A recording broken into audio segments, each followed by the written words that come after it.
Hello' students, তো যিসকল ছাত্ৰ ছাত্ৰী ইতিমধ্যে কলেজত নাম লগাইছে ডিগ্ৰী পঢ়িবলৈ, তো তেওঁলোকে জনা উচিত যে তেওঁলোকৰ ডিগ্ৰীবিলাকক কি কি কোৱা হ'ব, কি কি নামেৰে জনা যায়। আমাৰ নতুন যি NAP আহিছে, তো NAP মতে এই ডিগ্ৰীৰ নাম কি বা এইখিনি কৰিলে কি হ'ব, সেইখিনি কথা ডিটেইলছত জনাটো খুবেই প্ৰয়োজন। কাৰণ তেওঁলোকে যিহেতু কলেজত পঢ়িবলৈ গৈছে, তেওঁলোকে কি পঢ়ি আছে আৰু কি পঢ়িলে কি হ'ব সেইখিনি নাজানাকৈ এনেই পঢ়ি থাকিলে কিন্তু তেওঁলোকৰ একো লাভ নহ'ব। গতিকে আজিৰ ভিডিঅ'ত ডিছকাছ কৰিব গৈ আছো যে আমি কি মানে একচুৱেলি কি পঢ়িলে কি হ'ব, কিমানখিনি পঢ়িলে আমি কি ডিগ্ৰী পাম, সেইখিনি কথা আমি জানিবলৈ গৈ আছো। এতিয়া প্ৰথমতে ইয়াতে চোৱা, তোমালোকৰ চোৱা, আমি যদি গোটেই কোৰ্চটোৰ কথা কওঁ, ডিউৰেশ্যন হৈছে 4 year। 4 yearত কি হ'ব, আমাৰ 8টা ছেমিষ্টাৰ হ'ব। এতিয়া কথাটো হ'ল যে আগত এনেকুৱা আছিলে, আগত 3 বছৰীয়া আছিলে ডিগ্ৰী কোৰ্চটো, আগত 3 বছৰীয়া আছিলে।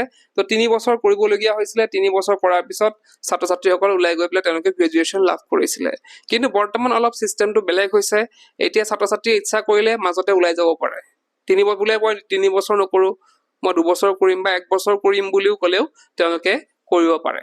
এতিয়া কলেজত নাম লগোৱাৰ পিছত ছাত্ৰ ছাত্ৰীসকলে যদি ভাবে যে মই 1 বছৰ পঢ়ি বাদ দিম আৰু নপঢ়ো, তো 1 বছৰ কমপ্লিট কৰাৰ লগে লগে 1 বছৰ অৰ্থাৎ 2টা ছেমিষ্টাৰ, ফাৰ্ষ্ট ছেমিষ্টাৰ আৰু ছেকেণ্ড ছেমিষ্টাৰ পঢ়াৰ পিছত, পাছ কৰাৰ পিছত তেওঁলোকে পাব আণ্ডাৰ গ্ৰেজুৱেট চাৰ্টিফিকেট।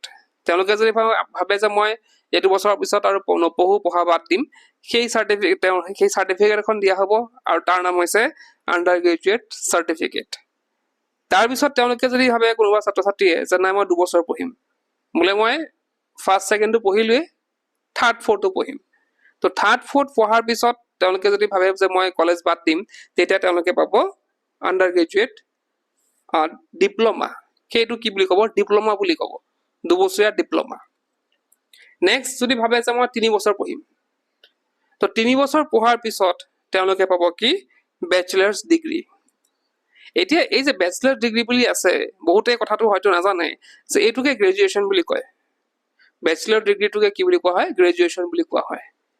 এতিয়া ইয়াতে কওঁ যে গ্ৰেজুৱেশ্যন কৰাৰ পিছত বহুতো ছাত্ৰ ছাত্ৰী এনেকুৱা হ'ব পাৰে যে তেওঁলোকে ভাবিছে মই গ্ৰেজুৱেশ্যন কৰি বাদ দি পেলাই মই APSC প্ৰিপেৰেশ্যন কৰোঁ, UPSC প্ৰিপেৰেশ্যন কৰোঁ, বা গ্ৰেজুৱেশ্যন কৰাৰ পিছত যি আমি চাকৰি কৰিব পাৰোঁ সেই চাকৰিৰ কাৰণে প্ৰস্তুত কৰিব পাৰোঁ, মানে প্ৰস্তুতি কৰিম, গতিকে মই গ্ৰেজুৱেশ্যন কৰি বাদ দিম, 3 বছৰ পঢ়িয়ে মই বাদ দিম। তো সেইটো তেওঁলোকে কৰিব পাৰে। তো 3 বছৰ যোনটো বেচেলাৰ্ছ ডিগ্ৰী আছে সেইটোৱে হৈছে গ্ৰেজুৱেশ্যন। তো তোমালোকে মানে 3 বছৰ পিছত ওলোৱাৰ পিছত তোমালোকে গ্ৰেজুৱেশ্যনৰ যোনখিনি লাভালাভ সেইখিনি ইয়াত পাবা। এতিয়া আহিছো 4th year। তে 4th year মানে হ'ব কি, আমাৰ 7th আৰু 8th ছেমিষ্টাৰ। এতিয়া 4th year লৈ পেলাই বহুতো অলপ বৰ্তমান সময়ত এটা কণ্ট্ৰভাৰ্চি হৈ আছে। কাৰণ 4th year আমাৰ যোনটো প্ৰথমে জানি লওঁ যে ডিগ্ৰীৰ নামটো কি হ'ব, bachelors degree with honours or bachelor degree with honours with research. তো ইয়াতে কি হ'ব, তোমালোকৰ 4 year মানে 3 year যোনটো আছে বেচেলাৰ ডিগ্ৰীটো পাবাই, লগতে ইয়াতে অনাৰ্ছ বুলি ক'ব বা উইথ ৰিচাৰ্চ। তো ইয়াতে বিভিন্ন ধৰণৰ ৰিচাৰ্চ কৰাৰ সুবিধা লাভ কৰিব ছাত্ৰ ছাত্ৰীসকলে। তো ৰিচাৰ্চ কৰা ইয়াতে লাভ কৰিব সুবিধা। আৰু এই সুবিধাৰ লগতে তেওঁলোকৰ আৰু এটা প্ৰফিট আছে 4 বছৰ কৰিলে, যে বহুতো ইনষ্টিটিউটত যিহেতু NAP নতুনকৈ আৰম্ভ হৈছে, গতিকে বস্তুবিলাক অলপ খেলি মেলি হৈ আছে। সেইকাৰণে কণ্ট্ৰভাৰ্চি হয়তো শুনিছা বস্তুবিলাক, যে বহুতো ছাত্ৰ ছাত্ৰীয়ে গম পোৱা নাই ইয়াত কি হ'বলৈ গৈ আছে, কোনো ধৰা ইয়াতে ক্লিয়াৰিটি নাই। থুলমূলকৈ আমি জানো NAP মতে কি হ'বলগীয়া সেইখিনি আমি জানো, কিন্তু বেলেগ বেলেগ কলেজত অলপ বেলেগ বেলেগ চিষ্টেমবিলাক দেখা গৈছে, বা ভাৰতৰ বিভিন্ন দেশত ভাৰতৰ বিভিন্ন মানে ৰাজ্যসমূহত বেলেগ বেলেগ চিষ্টেম আছে, কিছুমান খেলি মেলি আছে, বা বেলেগ কলেজবিলাকত অলপ খেলি মেলি আছে।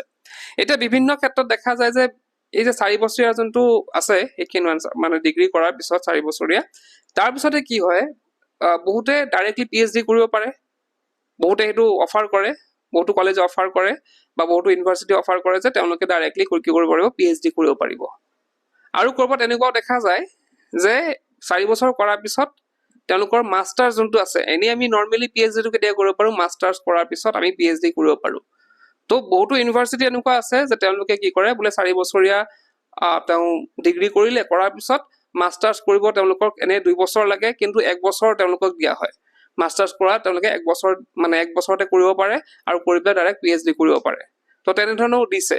এতিয়া বস্তুটো এই ক্লিয়াৰিটি নাহাৰ কাৰণে বহুতো ছাত্ৰ ছাত্ৰীসকলে অলপ বিমূৰত পৰিছে, কিন্তু লাহে লাহে মই ভাবোঁ যে এইটো বছৰৰ পিছতে গোটেইখিনি ক্লিয়াৰ হৈ যাব।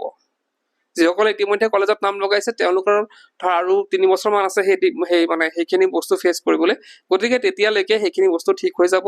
আৰু বিভিন্ন এতিয়া ৰিচাৰ্চৰ কাৰণে বিভিন্ন মানে তেওঁলোকে ঠিক ঠাক কৰি আছে চৰকাৰৰ তৰফৰ পৰা বা বেলেগ বেলেগ ইউনিভাৰ্চিটিৰ তৰফৰ পৰা কি কৰি আছে, কেনেকে কি কৰা হ'ব, ৰিচাৰ্চ বিলাক কেনেকে কৰে, সেইবিলাক বস্তুবিলাক এতিয়া বৰ্তমান প্লেনিং চলি আছে। যিহেতু NEP প্ৰথমবাৰ আহিছে, মানে এই 4th ইয়াৰ ছাত্ৰ ছাত্ৰীসকল প্ৰথমবাৰৰ বাবে উঠিছে, গতিকে তেওঁলোকৰ ক্ষেত্ৰত অলপ অসুবিধাৰ সৃষ্টি হৈছে, কিন্তু মই ভাবো যে অতি সোনকালে এইখিনি বস্তু সলভ হৈ যাব আৰু তোমালোকৰ এইটো বস্তু ক্লিয়াৰিটি আহিব যে 4th ইয়াৰত একচুৱেলি কি হ'ব। 4th ইয়াৰত কি হ'ব তো মই অলৰেডি ক'লোৱে যে তাতে তোমালোকে ৰিচাৰ্চ কৰাৰ সুবিধা পাবা। যেনেকে PhDত কিছুমান ৰিচাৰ্চ পেপাৰ থাকে, ঠিক তেনেকে তোমালোকৰ ৰিচাৰ্চ পেপাৰ থাকিব, কিন্তু PhDৰ সমান টাফ নহ'ব বস্তুবিলাক, অলপ সহজ হ'ব, PhDৰ সমান টাফ নহ'ব। তোমালোকে ইয়াৰ পৰা গম পাবা যে ৰিচাৰ্চ বস্তুবিলাক কেনেকে কি কৰে, কেনেকে কি কৰিব লাগে, গোটেইখিনি এতিয়া গম পাবা। আৰু পিছৰ পৰ্যায়ত হয়তো তোমালোকে যদি ইউনিভাৰ্চিটি এলাউ কৰে, তোমালোকে হয়তো ডাইৰেক্ট PhD কৰিব পাৰা, বা 1 বছৰ মাষ্টাৰ্ছ কৰি তোমালোকে ডাইৰেক্ট PhDত এডমিশ্যন ল'ব পাৰা। তো ইয়াতে ছাত্ৰ ছাত্ৰীসকলে এটা কথা কৈ দিওঁ, এতিয়া চোৱা ফাৰ্ষ্ট ইয়াৰ যোনটো under graduate certificate, under graduate diploma, সেইবিলাকৰ কিন্তু কাম নাই। কাম নাই মানে কি, ধৰা এতিয়া বৰ্তমান সময়ত এইবিলাক নামাকৰণ বেলেগ কৰিছে যদিও, কিন্তু বস্তুটো আমি যদি যিকোনো জবৰ কাৰণে এপ্লাই কৰোঁ, আমাৰ গ্ৰেজুৱেশ্যন বিচাৰে, হায়াৰ ছেকেণ্ডেৰী বিচাৰে, কিন্তু ওপৰৰ মানে যোনবিলাক অলপ হাই লেভেলৰ হয় আমাৰ গ্ৰেজুৱেশ্যন বিচাৰে। গতিকে তোমালোকে 2 বছৰ বা 1 বছৰ পঢ়াতকৈ তোমালোকে টাৰ্গেট লোৱা কমচে কম মই 3 বছৰ পঢ়িম। 3 বছৰ পঢ়াৰ পিছত যদি ভাবা যে নাই মই অলপ হায়াৰ এডুকেশ্যনত যাম, মই PhD কৰিম, তেতিয়া তোমালোকে 4th ইয়াৰ কৰিব পাৰা। আৰু যদি ভাবা যে নাই মই 3 বছৰ গ্ৰেজুৱেশ্যন কৰি পেলাই মই কি কৰিম, ডাইৰেক্ট বেলেগ বেলেগ APSC UPSC হওক বা আমাৰ ADR এক্সাম হওক বা বেলেগ বেলেগ এক্সাম দি পেলাই মই বেলেগ লাইনত যাম, গতিকে তোমালোকে 3 বছৰ কৰিব পাৰা, কিন্তু 2 বছৰ বা 1 বছৰ কৰিবলৈ কিন্তু তোমালোকে সেইটো বাদ নিদিবা। তো এইখিনি আছিলে কিছুমান আমাৰ যোনটো গ্ৰেজুৱেশ্যন চিষ্টেমৰ ডিগ্ৰী চিষ্টেম, এইটো বিষয়ে আশা কৰিছো বুজি পাইছা। এতিয়া কিবা ডাউট থাকিলে কমেণ্ট বক্সত জনাব পাৰা। আজি ভিডিঅ'টো শেষ কৰিলোঁ, কিপ ৱাচিং।